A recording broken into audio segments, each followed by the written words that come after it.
Welcome back to the channel दोस्तों। तो एक चीज़ मैं आपको बता दूं कि किसी का वीडियो देखने से यूट्यूब पे आपका सिलेक्शन नहीं होगा। सिलेक्शन के लिए जो है मेहनत आपको खुद ही करनी पड़ेगी। ऐसा कुछ नहीं है कि मैं यूट्यूब पे जाके ये वीडियो देख लेता हूँ, मेरा वीडियो देख लेता हूँ, किसी और का वीडियो देख लेता हूँ तो मेरा सिलेक्शन हो जाएगा। ये झूठ है और जो ऐसा बोलते हैं वो आपको गुमराह कर रहे हैं। तो मैं 2020 में रेलवे में एज ए टेक्नीशियन लगा हूँ और ऐसे ही वीडियोज़ लाता हूँ जो कंपेरेटिवली रिलेटेबल हो फॉर सिलेक्शन। ऐसा नहीं कि मैं भी कुछ भी बक रहा हूँ। अभी 4-5 दिन से मेरे वीडियोस इसलिए नहीं आए थे, मेरी तबीयत ख़राब थी और मैं नहीं चाहता था कि कुछ भी बना के डाल दूँ, ताकि मतलब होता क्या है कि जब इंसान तैयारी करता है ना तो वो कुछ भी कंज्यूम करता है कि मुझे बस सिलेक्शन चाहिए, और वो गलत इन्फॉर्मेशन के कारण वो डिस्टर्ब हो जाता है तो सिलेक्शन नहीं हो पाता है। इसलिए मैं कुछ भी ऐसा कंटेंट नहीं डालता हूँ, वही डालता हूँ जो रिलेटिवली हो। और ऐसे कमेंट्स पढ़ता हूँ, तुरंत रिप्लाई करता हूँ, ताकि उन चीज़ों से मुझे पता चले कि किस बारे में वीडियो बनाना है। तो अभी बहुत से, जैसे मैंने मैथ्स का डाला था कि 25 में से 25 नंबर कैसे ले, तो 25 में से 25 तो कोई ब्रिलियंट स्टूडेंट ही लाता है। 25 में से 20, 22, 23 नंबर कैसे आए, तो उसका वीडियो डाला था। उसके नीचे बहुत सारे कमेंट थे कि भैया मुझे बताओ कि जीके कैसा तैयार करें, जीएस कैसा तैयार करें। तो उसी से रिलेटेड इस वीडियो में मैं कुछ जानकारी आपको दूंगा कि किस तरीके से पढ़ना चाहिए, किस तरीके से मैंने पढ़ा था।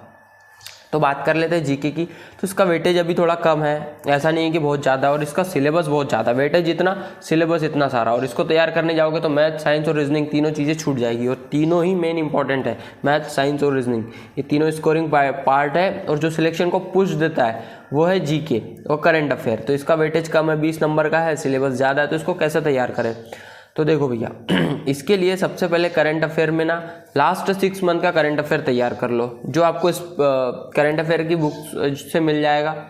और यूट्यूब पे ऐसे वीडियो है बहुत से इंस्टीट्यूट के करंट अफेयर से रिलेटेड, वो देखो। वो नहीं देखना तो कम से कम इतना तैयार कर लो, किसको कहाँ कौन से खेल होने हैं, किसको कौन सा अवार्ड मिला है, रेलवे से रिलेटेड क्या क्या अपडेट हुई है, कहाँ कौन सी नई ट्रेन चली है, कौन सा समझौता हुआ है, और कौन से नोबल के पुरस्कार मिले। इससे आपको एक क्वेश्चन देखने को मिलेगा, कंफर्म है।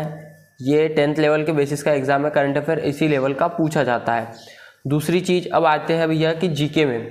तो जीके में तीनों पार्ट है, पॉलिटी है, हिस्ट्री है और इकोनॉमिक्स है। अब इतना तैयार करने जाओगे तो तुम पागल हो जाओगे, नहीं कर पाओगे इतना तैयार, मेरी मानो। तो इसके लिए सबसे पहले आपको तैयार क्या करना है? पॉलिटी। पॉलिटी से बहुत ज़्यादा क्वेश्चंस पूछे जाते हैं। पॉलिटी में भी क्या क्या तैयार करना है, क्योंकि पॉलिटी का पोर्शन बहुत कम है। ऐसा नहीं कि पॉलिटी इतना बड़ा है, पॉलिटी बस छोटा सा ही चैप्टर है, जिसमें मेनली चीज़ें जैसे आर्टिकल्स आपको पढ़ लेने हैं, कौन से इसमें अमेंडमेंट हुए हैं, संशोधन हुए हैं बिल में, वो आपको पढ़ लेने हैं, है ना। और आपको प्रीवियस ईयर के ग्रुप डी के जीके के क्वेश्चंस पूरे लगा के जाने हैं। मतलब मैं जिस हिसाब से बता रहा हूँ, अगर आप उस हिसाब से तैयारी कर लोगे ना, आपके जो 20 नंबर का वेटेज है ना, 20 में से 15, 13, 14 नंबर आपके कहीं नहीं गए, मेरी बात मानो। अगर आपको 20 में से 19, 20 लाना है तो आपको पूरा का पूरा जो सार है जीके का, पॉलिटी, ज्योग्राफी, हिस्ट्री, ये पूरा पढ़ना पड़ेगा। तो मेरे को नहीं लगता कि आपका उतना पढ़ने का क्षमता होगा, क्योंकि एग्ज़ाम उतना बड़ा नहीं है। एग्ज़ाम को इतने की ज़रूरत है जीके की, और आप इतना बड़ा पढ़ रहे हो तो वो वर्थ इट नहीं है मेरे हिसाब से। तो उसी के लिए मैं बता दिया हूँ, पॉलिटी का आर्टिकल, अमेंडमेंट, कौन से बिल्स आए, ये सब सारी चीज़ों को तैयार कर लो। और प्रीवियस ईयर के जीके के क्वेश्चंस निकाल लो पुराने एग्ज़ाम्स के। और नहीं तो मेरे इस चैनल के लिंक में एक चैनल की लिंक है, जहाँ पुराने प्रीवियस ईयर के जो रेलवे में या अदर एग्ज़ाम्स में क्वेश्चन आए हैं उनसे रिलेटेड वीडियोज़ मैंने चालू किया है बनाना।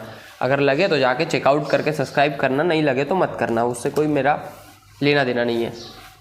अब आ जाते हैं भैया इसके बाद हिस्ट्री।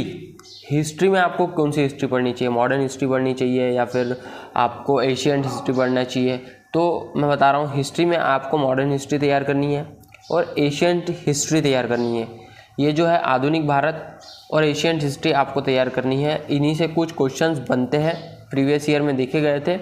और मॉडर्न हिस्ट्री को उतना, मतलब मेनली एक नज़र ऐसा घुमा के देख लेना, जैसे हम लोग पढ़ते हैं ना कोई चीज़ को। मॉडर्न हिस्ट्री की मैंने पढ़ी है भैया, अगर कुछ ऐसा बना, क्वेश्चंस आया और माइंड में क्लिक हुआ तो मैं लगा दूंगा, अदरवाइज़ उसको ज़्यादा वो लेने की ज़रूरत नहीं है। आपको जो तैयार करना है एशियंट हिस्ट्री का पार्ट पढ़ लेना। एशियंट हिस्ट्री तो पूरी एक कहानी की तरह है, जिसको आप कहानी की तरह समझोगे तो वो वैसे ही दिमाग में बस जाएगी।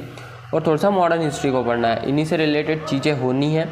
तो इस प्रकार का कुल मैंने आपको बता दिया जीके तैयार करने का। एक बार और समराइज़ कर देता हूँ मैं। खेल, अवार्ड, कहाँ कौन से गेम्स होने हैं और नोबेल पुरस्कार, इन सब चीज़ों को तैयार करना करेंट अफेयर के लिए है। तो पॉलिटी तैयार करना है, आर्टिकल्स, अमेंडमेंट, प्रीवियस ईयर के क्वेश्चन पेपर देखने हैं, मॉडर्न हिस्ट्री, एशियन हिस्ट्री, इनसे रिलेटेड आपको क्वेश्चंस तैयार करना है। इस प्रकार आपका जीके तैयार हो जाएगा। अब जीके के लिए बुक्स, सबसे अच्छी बुक्स मैं बताता हूँ, किरण पब्लिकेशंस की बुक्स आती है, नहीं तो लूसेंट उठा लो साले को। लूसेंट एक बुक आती है जिसके अंदर मॉडर्न हिस्ट्री और पॉलिटी और एशियंट हिस्ट्री तीनों से रिलेटेड पूरे क्वेश्चंस दिए पड़े हैं। बस एक बार थ्योरी पढ़ो और सारे क्वेश्चंस को पढ़ते जाओ टॉपिक वाइज। बस उतना पढ़ने का ज़रूरत है, इससे ऊपर पढ़ने की आपको कोई ज़रूरत नहीं है। जितना ज़्यादा पढ़ोगे, ज़्यादा पढ़ना मैटर नहीं करता है इस एग्ज़ाम में, ग्रुप डी के एग्ज़ाम में। क्वालिटी पढ़ना एग्ज़ाम करता है कि आपने कितना क्वालिटी का पढ़ा है जो आपको आएगा। यूपीएससी नहीं है कि आपको बहुत ज़्यादा पढ़ना होगा। सो दैट आपके सारे डाउट क्लियर हो गए होंगे। अगर कोई डाउट हो तो कमेंट डालो, कमेंट में जवाब दूंगा, लगे तो रिलेटेबल वीडियो बना दूंगा। इंस्टा पे मुझे फॉलो कर लो, जहां आप मुझसे बात भी कर सकते हो अगर कोई क्वेश्चंस आपको पूछना हो तो। और आप नए हो तो मेरी फिर आपसे एक रिक्वेस्ट है कि मुझे थोड़ा सा सपोर्ट दिखाओ, इस वीडियो को लाइक और चैनल को सब्सक्राइब करो, हो सके तो अपने दोस्तों के साथ शेयर करो। और कोई भी जानकारी अगर चाहते हो तो मुझसे इंस्टा पे कनेक्ट करो या फिर कमेंट डालो, मैं तुरंत जवाब देता हूँ। और नेक्स्ट किस टॉपिक से रिलेटेड आपको वीडियोज़ चाहिए उसके बारे में मुझे बताओ तो मैं वो वीडियो लाऊँ। तो मिलते हैं नेक्स्ट वीडियो में।